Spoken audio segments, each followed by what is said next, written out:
Welcome to this explainer. Today, we are doing a deep dive into the macroeconomic phenomenon of inflation.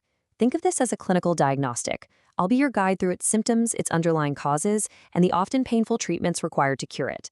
We've synthesized crucial academic literature and institutional data to bring you a comprehensive view, tailored specifically for all of you studying business, economics, and administration.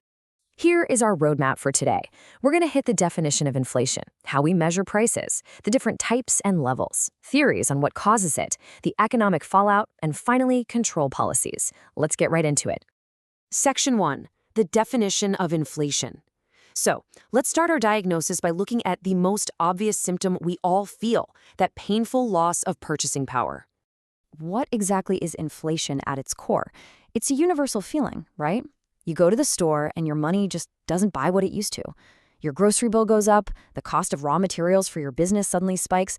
But as business students and future economists, we really need to nail down an academically precise definition here, beyond just things getting more expensive. And here it is. Inflation is the continuous and generalized increase in the prices of most goods and services over a prolonged period of time. The absolute keyword here is generalized. We're not talking about avocados getting pricey because of a bad harvest. That's just a localized microeconomic shift. We are talking about a sustained, economy-wide distortion. It literally signifies a fundamental decrease in the value of the currency itself. Just look at this. The real-world impact is absolutely startling. Based on Bank of Mexico data, you can clearly see how the exact same amount of cash buys way fewer basic goods like milk, clothes, and food today compared to nearly 2 decades ago in 2005. It's this silent erosion of wealth that hits everyone from single households to massive global corporations. All right, moving on to Section 2, measurement of prices. If we want to manage an economy or run a resilient business, we need hard, objective data. How do central banks actually measure these vital signs? Well, they use incredibly rigorous statistical methodologies to calculate metrics like the Consumer Price Index, or CPI. In Mexico, for instance, institutions like INEGI run massive national surveys to figure out what an average family's basket of goods actually looks like. Once they know what people are actually buying, they track those specific prices over time to calculate the official inflation rate.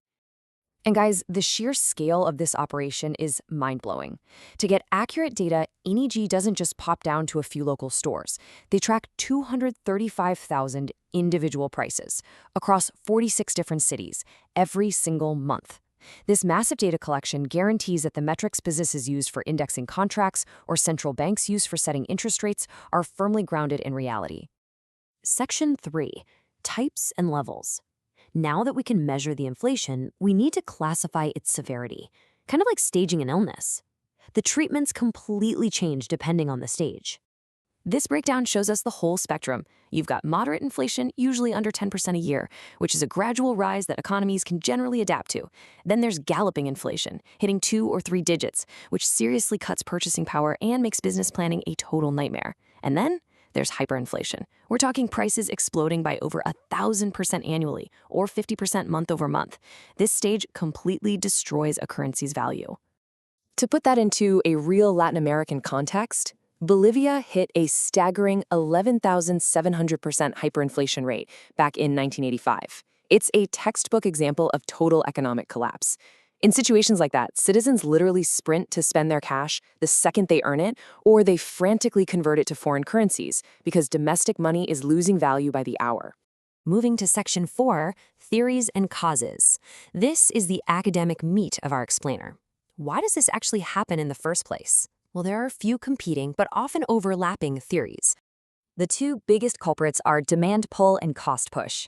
Demand pull is your classic Keynesian inflationary gap. It happens when the economy hits full employment, demand skyrockets, maybe from government spending, and production simply can't keep up. Cost push, on the other hand, comes from the supply side. Think of a sudden spike in global oil prices or a jump in wages. Companies face higher costs and pass them straight down the supply chain to you, the consumer. Then we have the monetarist view, famously pushed by Milton Friedman. It all boils down to this elegant little equation, MV equals PY. Basically, if the money supply, that's M, and the speed it changes hands, V, grow faster than the actual physical production of goods, Y, then the price level, P, mathematically has to go up. In plain English, it's too much money chasing too few goods. We also have to look at specific Latin American contexts. Structuralists point to rigid bottlenecks in developing economies, like an over-reliance on imports or agricultural issues that drive prices up regardless of demand. But inertial inflation? That is fascinating for business. When everyone expects inflation, they write it right into future rent and wage contracts.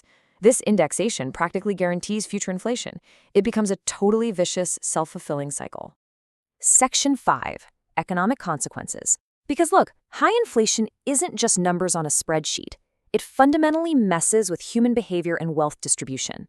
It wildly distorts markets. Bizarrely, it actually benefits debtors at the expense of creditors, since you pay back loans with money that's worth way less than when you borrowed it. On the flip side, it kills stable business investments, forcing companies into risky speculation or aggressive hedging. But the absolute worst part, it acts as a cruel, highly regressive inflationary tax on the poorest citizens, who can't just move their wealth into real estate or foreign currencies.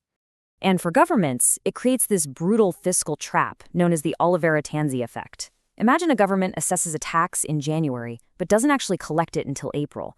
If inflation is roaring, the real value of that tax money plummets by the time it hits the treasury. So the government's deficit grows, they print more money to cover it, and boom, they just threw gasoline on the inflation fire. Section 6. Control policies. So, how do we break the fever? Let's look at the macroeconomic policies central banks and governments use to combat this. Well, the medicine totally depends on the diagnosis. Treating demand pull inflation means painful contraction. Central banks hike up interest rates to shrink the money supply, and governments have to cut deficits. But treating cost push or structural inflation, that's a lot trickier. It requires long-term supply-side investments and sometimes really drastic short-term measures, like temporarily freezing prices or legally breaking the indexation of contracts just to stop that inertial momentum.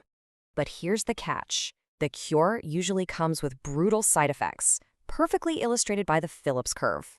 In the short term, there's typically an inverse relationship between unemployment and inflation. So, orthodox policies designed to crush inflation by hiking rates usually force businesses to stop expanding and lay people off.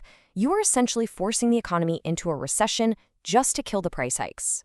Which leaves us with the ultimate question. Is it actually possible to eradicate deep-rooted inflation without triggering severe unemployment and economic pain?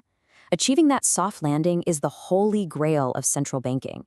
As future economists, policymakers, and business leaders, this is the absolute core policy trade-off you are going to have to ponder in your careers. Thanks so much for joining me on this macroeconomic diagnostic today.